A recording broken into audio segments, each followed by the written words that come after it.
ठीक प्यारे बच्चों, आज हम लोग क्या पढ़ेंगे? त्रिभुज में हम लोग पढ़ेंगे प्रमेय नंबर 1। प्रमेय नंबर 1 पढ़ने से पहले कुछ खास बातें हैं, जैसे दो बहुभुज समरूप होते हैं यदि उनकी संगत कोण बराबर हो, यदि उनके संगत कोण बराबर हो और उनकी संगत भुजाएं उनकी संगत भुजाएं एक ही अनुपात में होती हैं।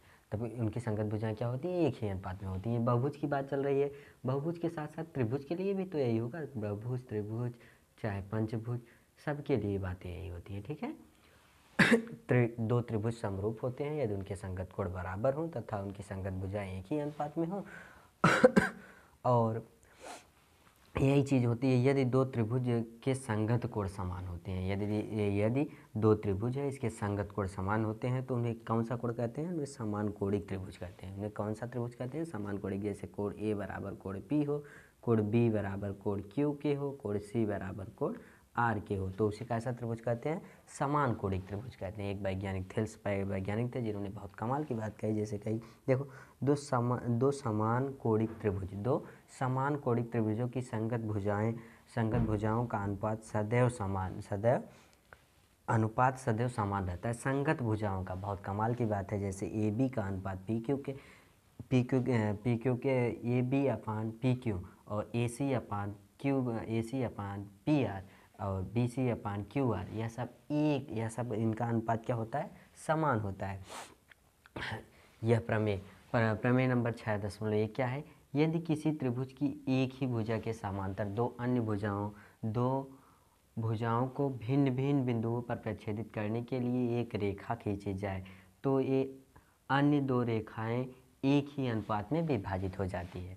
क्या हो जाती है? अन्य दो रेखाएं एक ही अनुपात में विभाजित हो जाती है। जैसे इसे हम समझने के लिए हम क्या बनाते हैं? एक क्षेत्रफल त्रिभुज बनाते हैं। जैसे ए बी सी, एक हमने क्या बना लिया? त्रिभुज बना लिया। अब इस पर बी सी के समांतर कह रहा है ना, एक भुजा के समांतर अन्य दो भुजाओं को भिन्न भिन्न बिंदुओं पर प्रच्छेदित करने के लिए एक रेखा खींची जाए। एक रेखा खींचते हैं जो किसके समांतर है?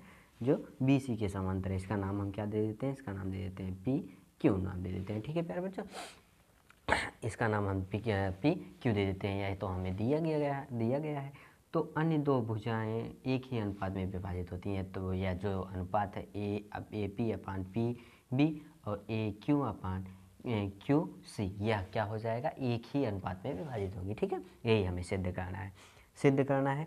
इसे सिद्ध करने से पहले एक अपनी कक्षा 9 की प्रमेय है। एक ही आधार और एक ही समांतर रेखाओं के बीच स्थित त्रिभुज क्षेत्रफल में बराबर होते हैं। एक ही आधार, यानी एक आधार पर हम त्रिभुज खींच रहे हैं। ठीक है, एक आधार पर अगर हम त्रिभुज खींच रहे हैं तो इन दोनों त्रिभुजों के क्षेत्रफल क्या होते हैं?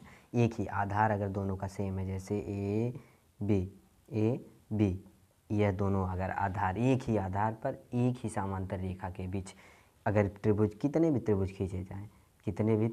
खींचे जाएं, सबका क्षेत्रफल क्या होता है? आपस में बराबर होता है। बात समझ में आई? जैसे A C, A B C, D E F, हम यहाँ पर कह सकते हैं त्रिभुज ए बी सी बराबर है त्रिभुज ए डी सी के, बराबर है त्रिभुज ए ई बी के। इसी तरह से एक त्रिभुज और दिख रहा है अपने को, ए ई बी। सभी त्रिभुज एक ही आधार पर हैं कि नहीं है? इसी आधार पर सभी त्रिभुज बने हैं, यानी सबका क्षेत्रफल क्या होगा? आपस में बराबर होगा। सबका क्षेत्रफल क्या होगा? आपस में बराबर होगा। बात समझ में आई?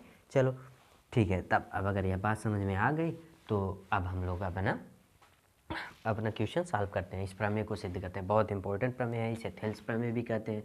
इसका एक और नाम है, क्या नाम है? थेल्स प्रमेय या थेल्स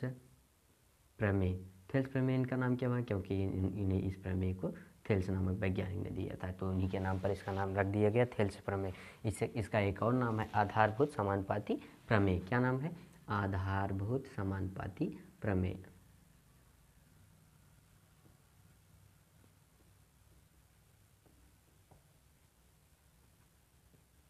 ठीक है, आधारभूत समानुपाती प्रमेय। तो चलो प्यारे बच्चे, इस प्रमेय को हम लोग सिद्ध करते हैं। सबसे पहली बात तो इसमें दिया क्या क्या है? प्रमेय से सिद्ध करने से पहले हम लोग क्या लिखते हैं, सबसे पहले ज्ञात क्या है उसे लिखते हैं, यानी ज्ञात क्या है उसे हम लोग लिखते हैं। ज्ञात क्या है लिख लेते हैं। ज्ञात क्या है, ए बी सी समांतर है किसके, पी क्यू के। बी सी समांतर है किसके, पी क्यू के। और हमें सिद्ध क्या करना है, सेकंड नंबर पर अपनी बात आती है, हमें जो सिद्ध करना है, सिद्ध करना है, क्या सिद्ध करना है, A P upon P B is equal to A Q upon Q C, यह हमें सिद्ध करना है। अब तीसरा नंबर अपने को अब आता है क्या, रचना। क्या, अब इसमें हम क्या करेंगे, रचना करेंगे। ठीक है प्यारे बच्चों, रचना करेंगे तो देखो सबसे पहले हम क्या करेंगे, बी को क्यू से मिलाएंगे, बी को क्या करेंगे, क्यू से मिलाएंगे, और सी को हम क्या करेंगे, पी से मिलाएंगे, सी को हम क्या करेंगे, पी से मिलाएंगे। और इस पर देखो ये हम क्या करेंगे, इस पर हम एक लंब खींचेंगे। क्या खींचेंगे, लंब, जो सीधा सीधा 90 अंश का कोण बना रहा है।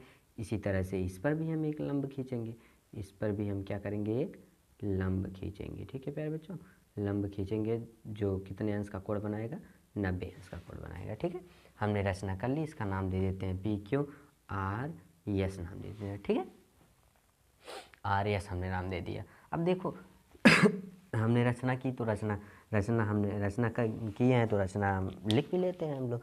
क्या लिखेंगे यहाँ पर, बी बिंदु बी और सी को क्रमशः क्यू और पी से मिलाया और ए बी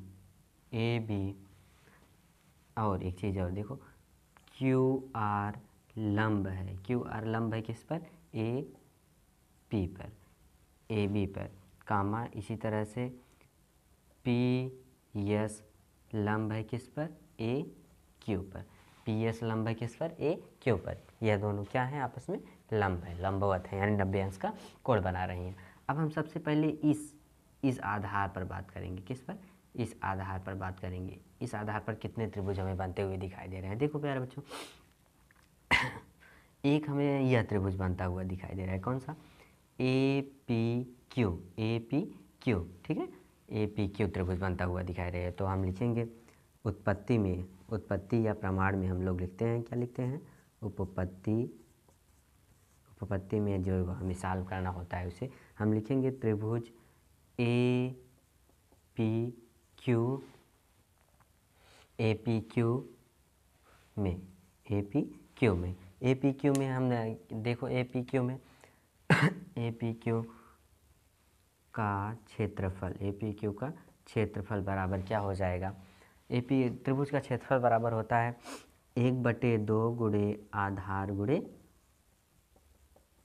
ऊंचाई, 1/2 गुणे आधार गुणे ऊंचाई। देखो इस त्रिभुज का आधार क्या है, पी क्यू है, क्या है 1/2 गुणे आधार क्या है, पी ए पी है, और ऊंचाई यह है, ऊंचाई जो लंबवत है, ऊंचाई क्या है, लंबवत है। देखो प्यारे बच्चों, किसी त्रिभुज,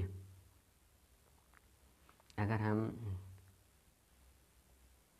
त्रिभुज बना रहे हैं, देखो ए बी सी एक त्रिभुज बना लिया। अब इस त्रिभुज का क्षेत्रफल निकालना होगा तो आधार तो यही रहेगा, और ऊंचाई निकालने के लिए हम क्या करेंगे, इस पर लंब खींचेंगे, यानी यह जितनी ऊंचाई होगी यह त्रिभुज का क्या हो जाएगा, ऊंचाई हो जाएगी। इसी तरह से एक और होता है, एक अधिक कोण त्रिभुज होता है। कौन सा त्रिभुज होता है, अधिक कोण त्रिभुज। इस पर जब हम लंब खींचते हैं तो यह क्या होता है, यह त्रिभुज के बाहर आता है, यह त्रिभुज के बाहर आता है। जब भी इस अधिक कोण त्रिभुज का क्षेत्रफल निकालते हैं तो ऊंचाई क्या होती है, इस त्रिभुज के बाहर होती है। ठीक है, बात समझ में आई ना। चलो तो हम लोग देखते हैं, अभी इसका भी काम लगेगा इसलिए हमने एक साथ बात कर ली। अभी सबसे पहले तो ऊंचाई इसकी क्या हो जाएगी, पी क्यू आर, यानी त्रिभुज ए पी क्यू का क्षेत्रफल बराबर क्या आ गया, क्षेत्रफल बराबर आया यह। ठीक है, इसे हम लोग क्या मान लेते हैं, समीकरण नंबर 1। अब आगे देखते हैं, इस वाले त्रिभुज में इस आधार में एक इतना तो हम लोग पढ़ लिए। अब ये यहाँ से लगा के यहाँ तक भी देखते हैं हम लोग। त्रिभुज पी क्यू बी में, ठीक है, पी क्यू बी में का क्षेत्रफल, पी क्यू बी का क्षेत्रफल बराबर क्या हो जाएगा, फिर से आधा 1/2 आधार गुणे ऊंचाई, यानी आधार इसका क्या होगा, बी पी बी गुणे हो जाएगा ऊंचाई क्या होगी, ऊंचाई तो सेम होगी क्यू आर। ये समीकरण नंबर 2 हो जाएगा। अब इस आधार की बात हो गई। अब इस बार हम लोग किस आधार की बात करेंगे, पूरा इस आधार की बात करेंगे। इस पर भी हमें 2 त्रिभुज बनता हुआ दिखाई दे रहा है, एक यह वाला और दूसरा यह वाला, ठीक है, एक यह और एक ऊपर वाला, ठीक। तो हम बात करेंगे अब उस आधार के लिए, हम बात करेंगे त्रिभुज ए, कौन सा त्रिभुज, त्रिभुज ए पी क्यू में फिर से ए पी क्यू का क्षेत्रफल, बराबर हो जाएगा 1/2 गुणे, अब इसका आधार क्या होगा, क्यू ए होगा, यानी ए क्यू गुणे ऊंचाई क्या होगी इसकी, ऊंचाई यह हो जाएगी, ऊंचाई यह होगी पी एस गुणे ऊंचाई क्या हो जाएगी पी एस, ठीक है।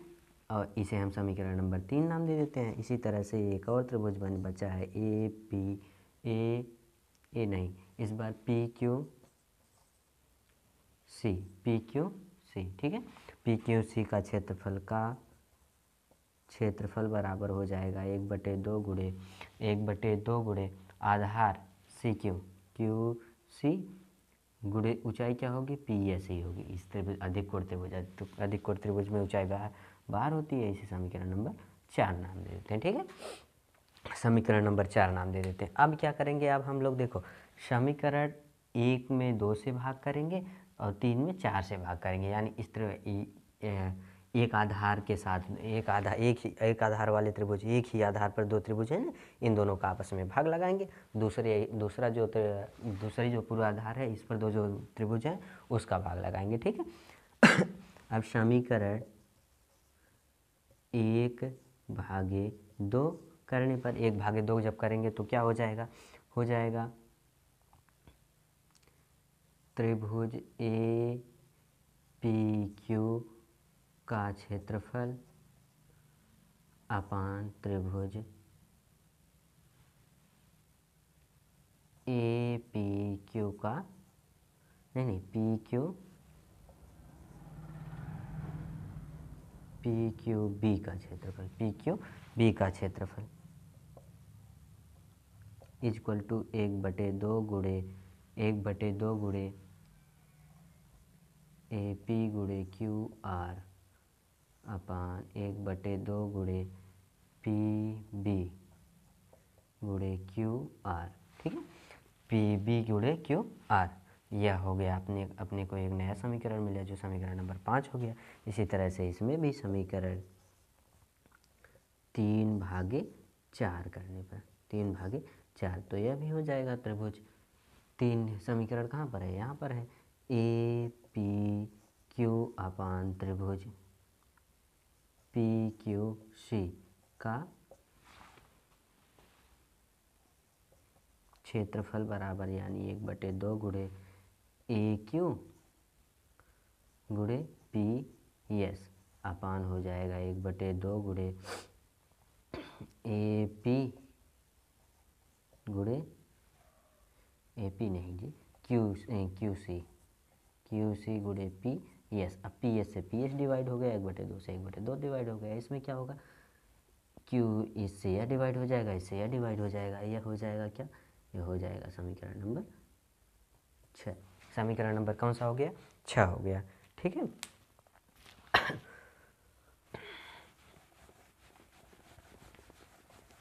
यह बहुत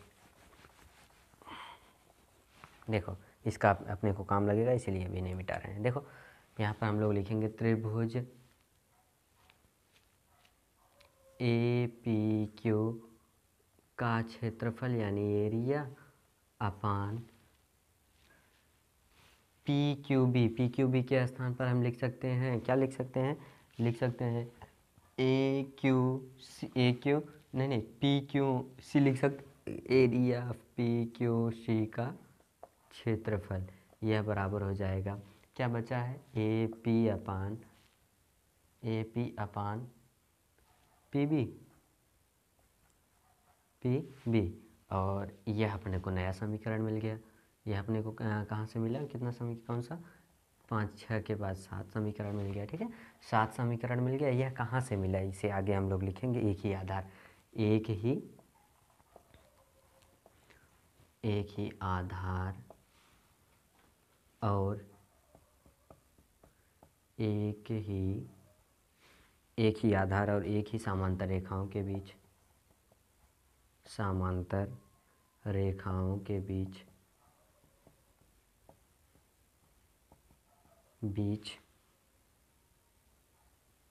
स्थित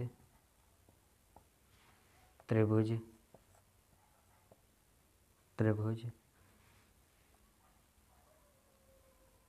बी क्यू बी बराबर त्रिभुज पी क्यू सी।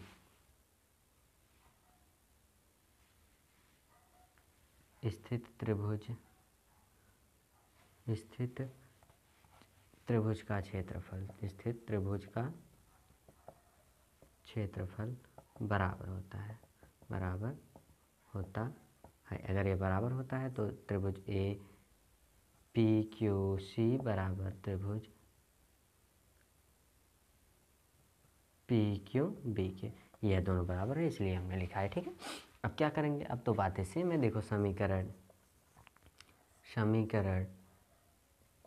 8 में 7 का मान रख दो, 7 का मान रखने पर रखते हैं। देखो यह इसके बराबर है, तो इसका मान उठाकर हम लोग इधर रख देंगे, यानी हो जाएगा A Q upon Q C equal to A P upon P B. यही हमें सिद्ध भी करना था। देखो A P upon Q P B, A P upon P B equal to Q C upon Q R, यही तो सिद्ध करना था।